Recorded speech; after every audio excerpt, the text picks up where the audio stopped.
উপস্থিত আজকে আমাদের এই ঢাকা 18 আসনের এমপি মহোদয়, উপস্থিত অন্যান্য নেতৃবৃন্দ, উপস্থিত দক্ষিণখানে এবং বৃহত্তর উত্তরার উলামায়ে কেরাম এবং ধর্মপ্রাণ মুসলমান ভাইয়েরা, আজকে আমরা এখানে একটা ভালো উদ্যোগে সাড়া দিয়েছি, যেটা আমাদের নবীজির তরিকা ছিল।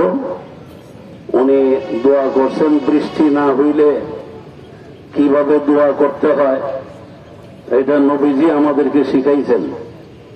যখন মানুষ গুনাহে লিপ্ত হয়, গুনার বোঝা বেড়ে যায়, তখনই আল্লাহ তাআলা অনাবৃষ্টি দেন, আবার অতিবৃষ্টিও দেন। এখন অনাবৃষ্টি চলছে। আমরা আশরাফুল মাখলুকাত, আমাদের খিদমতের জন্য অন্যান্য মাখলুকাতকে আল্লাহ তাআলা সৃষ্টি করেছেন। আমাদের পাপের কারণে, আমাদের অন্যায়ের কারণে যে প্রাণী জগৎ আছে এরা কষ্ট করতেছে, কারণ আমাদেরকে আল্লাহ তাআলা আশরাফুল মাখলুকাত বানাইছেন। আমাদের আমলও ভালো হওয়া দরকার ছিল। আমলের ত্রুটির কারণে, কমতির কারণে, গুনাহের কারণে অন্যান্য প্রাণীগুলো কষ্ট করতেছে। এই জন্য আমরা এখানে সবচেয়ে বেশি হইল যে আমরা দোয়া করব। আল্লাহ তাআলা হযরত নূহ আলাইহিস সালামের ঘটনাকে কেন্দ্র করে বলছেন, ওনার উম্মতকে তিনি বলেছিলেন, ইস্তাগফিরু রাব্বাকুম, তোমরা তোমাদের প্রতিপালকের কাছে ক্ষমা প্রার্থনা করো। ইন্নাহু কানা গফফারা, নিশ্চয়ই তিনি ক্ষমাশীল, তিনি তোমাদেরকে ক্ষমা করবেন।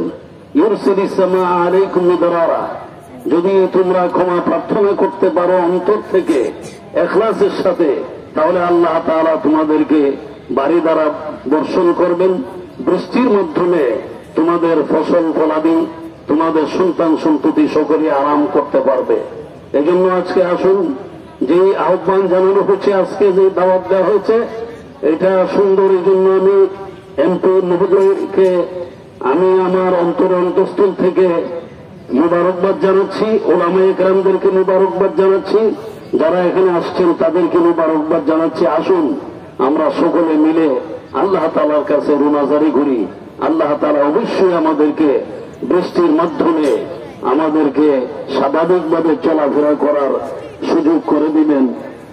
আমরা সকলেই আল্লাহর কাছে প্রার্থনা করব এই বলে আমি সমাপ্ত করছি। আল্লাহ তাআলা আমাদেরকে সদা সর্বদা নেকের উপরে থাকার তৌফিক দান করেন। আমিন। ওয়া মা আলাইনা ইল্লাল বালাগ। এই পাশে